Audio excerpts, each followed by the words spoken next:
Welcome back, ladies and gentlemen. Welcome back to a brand new box office breakdown show here on Max Talks Movies. My name is Max Dinnenberg. If you're new to the channel, please subscribe, ring the bell. I do this box office breakdown show every single Monday in which I break down the domestic weekend, overall 2022 domestic and worldwide box office, and looking ahead to the upcoming week in theaters. I also do movie reviews, TV show reviews, movie rankings. Stay tuned for the end of this breakdown as I will be telling you my upcoming week ahead of videos coming out to the channel. Please like the video, guys, a thumbs up down button down below. It really supports the channel more than you guys think. So please, it takes 2 seconds. Please click that like button down below, the thumbs up button. Also comment down below what movies you see this past weekend in theaters, what are you gonna see this upcoming weekend in theaters, and what are your overall thoughts on this box office weekend as a whole. And let's get into this box office breakdown show with our domestic box office charts for the weekend of this past weekend, which was October 14th to October 16th. And not shockingly, Halloween Ends does come in first place this weekend. It makes $40 million. It was around 42 when I checked this morning. Official numbers are now $40 million for Halloween Kills, for Halloween Ends. This is the lowest number, though, domestically of the new Halloween trilogy.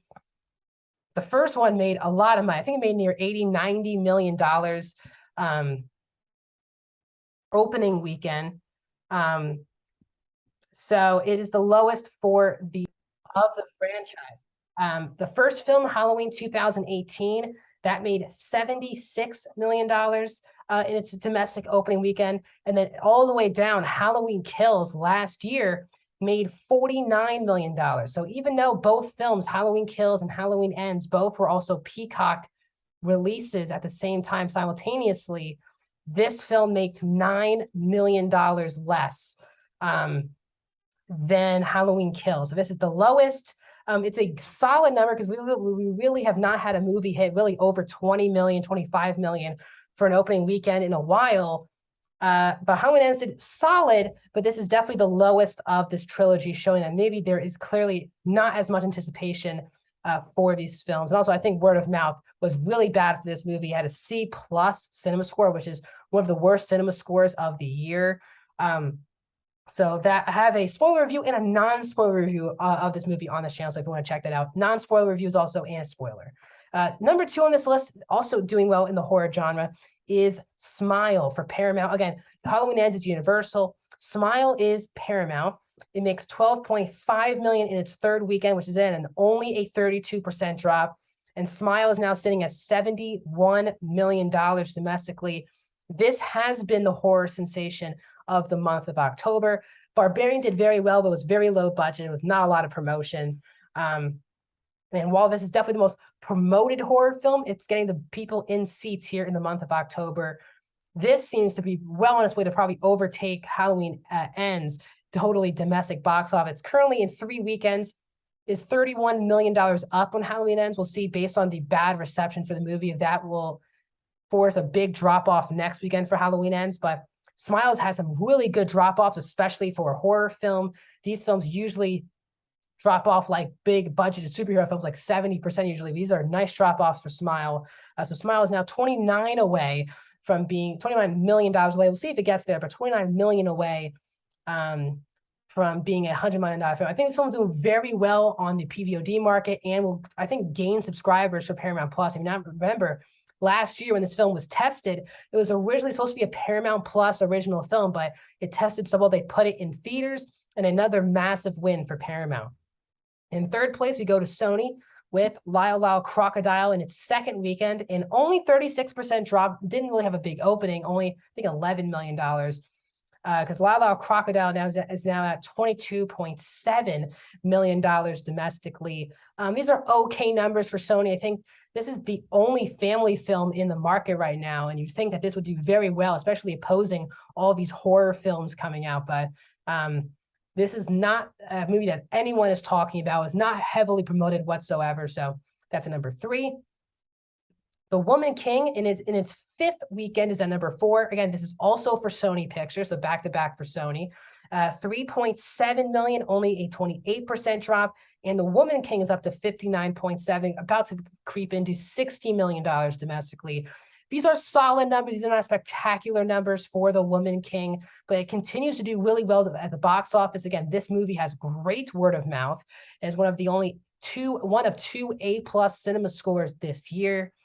This movie is also going to make a lot of money in the PVOD market, especially as we go into awards season, as this surely will be a contender in a lot of major categories this year. And wrapping at the top 5 domestically is Amsterdam in its second weekend. Sorry, 2 seconds, sorry. Amsterdam in its second weekend has made $2.7 million. It's a 57% drop off, which is a huge drop off, especially for a movie that didn't even make $10 million at the box office last week. So 11.8 in 2 weekends. This is from 20th Century Fox, which is now owned by Disney, but a big time clunker from David O. Russell. Audience and critics seem to not like this movie, and this is an all-time cast they got for this film. Supposed to be a heavy award season contender, but since people have gone to see it, it will probably fade away very quickly and be a big misfire from the studio and David O. Russell. His first kind of misfire in a movie in a very long time. So Amsterdam finally also kicks Don't Worry, Darling off this top 5 list. Only 3 weekends in the top 5 for Don't Worry, Darling. It might creep up over Amsterdam, but we shall see in the coming weeks. Top Gun Maverick is still the biggest movie of the year, domestic, 715.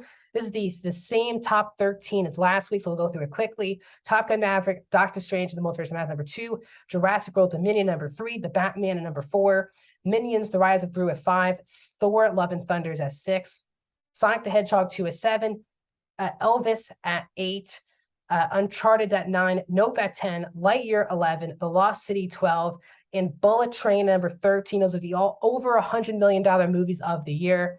Bullet Train is now under $2.2 million to pass The Lost City. Probably won't get there. It's already very much available on PVOD for a while now. As I said, Smile needs another 20. Smile needs another around $29 million to get there. It's currently sitting at number 21 on the domestic charts this year. And worldwide, Top Gun Maverick is one of $2 billion movies, $1.4 billion for Top Gun Maverick, $1 billion for Jurassic World Dominion. Then the same order again as usual. Doctor Strange is at number 3, Minions is at number 4, The Batman at number 5, Thor at number 6, and then Fantastic Beasts at 9, and Sonic at number 10. Still the same usual list as usual here this week. So we keep up the big release with the biggest release of the month of October, and that is shockingly, the last movie of the year for Warner Brothers Discovery. They announced a couple months ago that Don't Worry, Darling and Black Adam will be the last release. So the only DC live action film of the whole year. We begun the year thinking there would be at least 2, maybe 3 DC live action films, but both DC films this year are both by The Rock. One was obviously DC League of Super Pets, and now Black Adam hits theaters. The Rock has been a big time box office winner, and he's possibly changing the landscape of the DC universe with Black Adam. We shall see if the DC's only live action film of the year does very, very well. Not any superhero competition in theaters, just battling off some horror films like Halloween Ends and Smile, but should be really interesting. Also, Ticket to Paradise comes out this weekend. This is the new film with George Clooney and Julia Roberts, which is it's a romantic comedy. We'll see if that audience, that's definitely skewing older due to the lead actors. But you got Black Adam and you have Ticket to Paradise hitting theaters exclusively this upcoming weekend. So that's what I have here on the channel. Coming up the next week here on the channel, Wednesday, you'll have a review of Andor hitting the channel on Wednesday. That'll be episode 7. And then sometime this week, either Friday to Monday, you'll have my spoiler and non-spoiler review, more likely, of Black Adam as well. So tons of videos still coming to the channel. Some streaming movies as well that I'll break down as well later this week. So that's my video. I'll see you guys.